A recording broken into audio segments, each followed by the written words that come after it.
Hello guys, j'espère que vous allez bien. De mon côté, ça va nickel.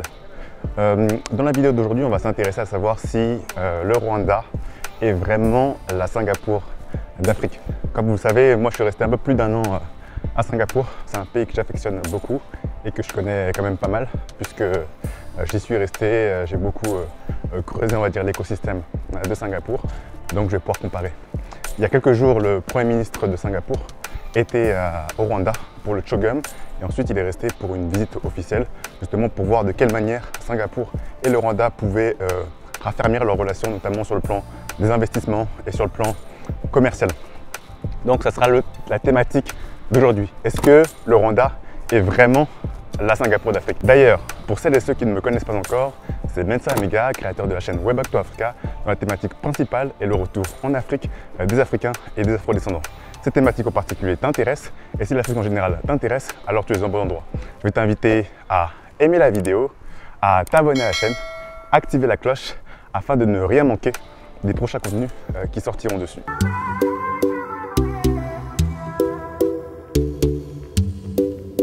Tout premièrement, il faut savoir qu'on va comparer 3 choses principalement, à savoir le territoire et la géographie.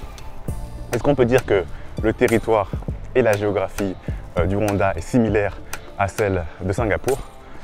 Alors pour moi, je répondrais que déjà, le Singapour, c'est une superficie de 700 km², tandis que le Rwanda, c'est 26 000 km².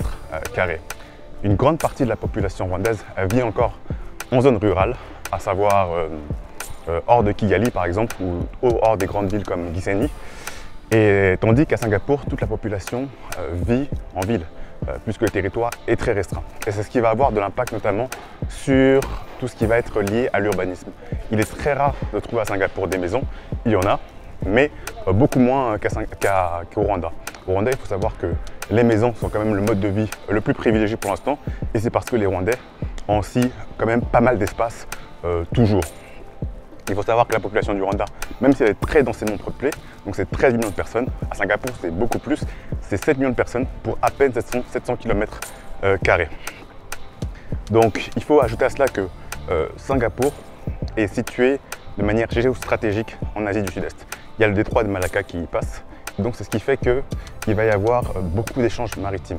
Tandis que là on est dans un pays enclavé, le Rwanda n'a pas accès à la mer et ce qui va justement faire que la vie est très chère au Rwanda, malheureusement. Donc pour moi, si on devait arriver à une conclusion par rapport au territoire, par rapport à l'aménagement du territoire aussi, il faut savoir que la ville est très bien organisée. Ça me fait beaucoup penser à Singapour, hein, comme je vous avais dit, au niveau de la propreté, au niveau de la végétation, surtout, en particulier Kigali.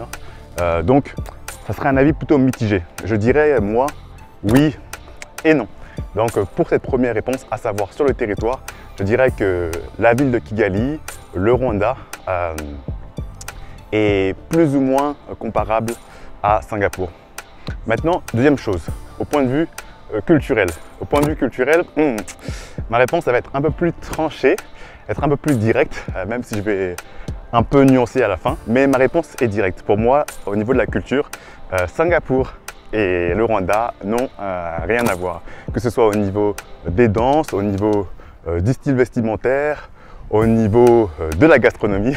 À Singapour, on mange très bien. Je ne sais pas si on peut dire la même chose ici au Rwanda. On a déjà parlé dans ma vidéo précédente, mais je ne vais pas rajouter une couche. Mais en revanche, pour être un peu plus nuancé, il y a des choses qui vont être un peu similaires, notamment du point de vue de l'ethnie, disons. C'est-à-dire que ici, on ne parle plus d'ethnie. Ici, on ne parle plus d'ethnie. À Singapour, on a beaucoup parlé d'ethnie parce que justement, ils ont connu à peu près des situations similaires où justement, il fallait balancer avec différentes catégories de la population, mais les réponses ont été totalement différentes. À savoir qu'à Singapour, on va avoir limite des quotas. C'est-à-dire qu'on va savoir qu'il voilà, y a 80% de Chinois, il va y avoir 10%, 14% d'Indiens et puis le reste de Malais. Là, je me suis un peu trompé dans les chiffres. C'est un peu moins que ça pour chaque population, si je ne me trompe pas. Un peu plus pour les Malais, si je ne me trompe pas. Mais ils ont vraiment essayé de délimiter en matière d'ethnie et ont vraiment essayé de voir de quelle manière ces ethnies pouvaient être quantifiées, mesurées, justement pour que personne ne soit délaissé, en disant ok, bon, ben, on sait qu'on a tel nombre de Malais, on sait qu'on a tel nombre d'Indiens, on a tel nombre de Chinois. À ce moment-là, ça va aussi impacter la liberté des gens même de choisir le lieu où ils veulent vivre. C'est-à-dire qu'ils vont vivre dans des lieux, par exemple pour les HDB, donc ce qu'on appelle les logements sociaux, ils vont vivre dans des lieux comme ça, et il va y avoir un quota par nombre de Malais, par nombre de Chinois, par nombre d'Indiens. Tandis qu'à Singapour, non, au Rwanda, vous voyez que d'ailleurs je me mélange pas mal les pinceaux parce que les deux pays me font penser pour moi se ressemblent un peu, mais pour cette question en tout cas de la culture, je trouve que ça ne se ressemble pas, mais en matière d'ethnie, ça se ressemble plus ou moins.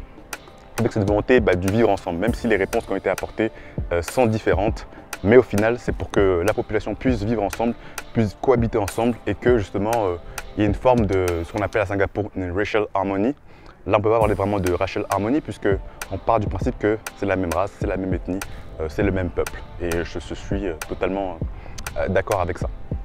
Et puis pour finir, je pense que le troisième point, donc rappelez-vous, pour la première question j'ai dit que le territoire et la géographie, c'était plus ou moins le cas, oui et non. Tandis que là, pour la culture, je pense qu'on n'y est pas, même s'il y a cette singularité historique, notamment du point de vue des ethnies. Maintenant, on va parler de l'économie. D'ailleurs, vous voyez, je suis derrière la banque de Kigali, qui signifie pas mal de choses ici, un secteur qui est prometteur.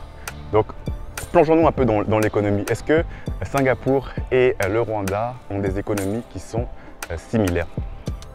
À première vue, si on regarde dans les chiffres, on va regarder que Singapour, c'est à peu près 350 milliards de dollars USD si je ne me trompe pas.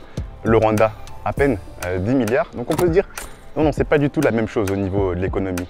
Toutefois, si on regarde au niveau des politiques économiques, on va trouver des systèmes qui sont à peu près similaires. À savoir que au Rwanda, il va y avoir beaucoup de libéralisme, beaucoup la promotion des investissements étrangers. Comment les étrangers, comment des talents étrangers peuvent venir au Rwanda, y travailler, y investir. Les gens sont d'ailleurs très open à ce niveau-là. Moi, je peux vous dire que plusieurs fois, j'étais au Rwanda ici et de par ma formation, de par ce que je fais, donc moi j'ai un cursus, je ne sais pas si je vous avais déjà dit, mais j'ai un cursus juridique, un cursus financier, un cursus un peu entrepreneurial, enfin je vais en dire un peu plus sur mon cursus plus tard. Mais il y a de nombreuses fois où justement j'ai entendu de la part de Rwandais, mais tu ne veux pas rester ici, tu ne veux pas travailler ici, tu ne veux pas vivre ici. Donc il y a cette ouverture quand même, je pense, au niveau économique qu'on ne trouve pas forcément dans tous les pays. D'ailleurs là, je suis juste derrière ce qu'on appelle le Kigali Financial Center, si je ne me trompe pas, donc Kigali Financial Square. Donc ça a été inauguré là tout récemment pendant le Shogun et ça a pour but de faire de Kigali une véritable place financière en Afrique, notamment en Afrique de l'Est. Ça vous fait penser à quoi? Un peu à Singapour, n'est-ce pas? Mais en revanche, on ne va pas pouvoir retrouver cet aspect maritime qui fait la fortune de Singapour, hein, être près du détroit de Malacca et le fait de pouvoir passer de nombreux transports de marchandises, etc. Ça aide énormément. Pour l'instant, ce n'est pas encore le cas pour le Rwanda qui n'est pas un hub géostratégique en matière de marchandises, mais le Singapour l'est déjà. Mais voilà, le Rwanda va vraiment se focus sur comment attirer, comment développer son secteur, notamment financier, et son secteur des technologies. En fait, c'est ce qui a la plus grosse forte valeur ajoutée de nos jours, hein. C'est ce qui va rapporter le plus aux États. Là, pour l'instant, on est dans une économie qui est plus une économie d'agriculture, une économie plus que la majorité de la population au Rwanda vit encore en zone rurale. Mais si je devais faire un choix, à savoir est-ce que au niveau économique les deux se ressemblent, et en parlant plus des politiques qui sont menées notamment du libéralisme économique, pour moi je dirais que oui.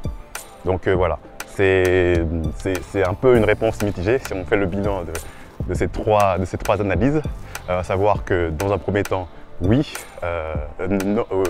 oui et non, le territoire ce n'est pas véritablement identique à Singapour, ce n'est pas similaire à Singapour, tandis que la culture n'est pas identique, mais au niveau économique, on s'en rapproche beaucoup. Après, toutes ces réponses-là peuvent être nuancées. Toi, dis-moi ce que tu en penses en commentaire. Est-ce que tu es d'accord avec cette analyse-là? Sachant que, j'aimerais rajouter à cela que, au niveau économique, je pense que le Rwanda, tout comme Singapour le fait, attire de nombreux talents, mais beaucoup de talents en fait, de la diaspora du continent. Il faut savoir que au Singapour, on va trouver beaucoup de talents, notamment d'origine asiatique, et qui parfois ont fait leurs études en Europe, en Occident, et qui veulent retourner ensuite en Asie. Tandis que pour le Rwanda, je pense que ça va être pareil dans les années à venir. En tout cas, c'était une réponse un peu mitigée, mais j'aimerais avoir toi ton avis en commentaire. Est-ce que tu es déjà le Rwanda? Est-ce que tu es déjà là à Kigali? Est-ce que tu t'es déjà renseigné sur le sujet? Si oui, qu'est-ce que tu en penses? Est-ce que tu es d'accord avec ça? Est-ce que tu penses que le Rwanda est Singapour d'Afrique? Allez, c'était Mensa Mega de la chaîne Way Back to Africa. On se dit à très bientôt pour une prochaine vidéo. Ciao!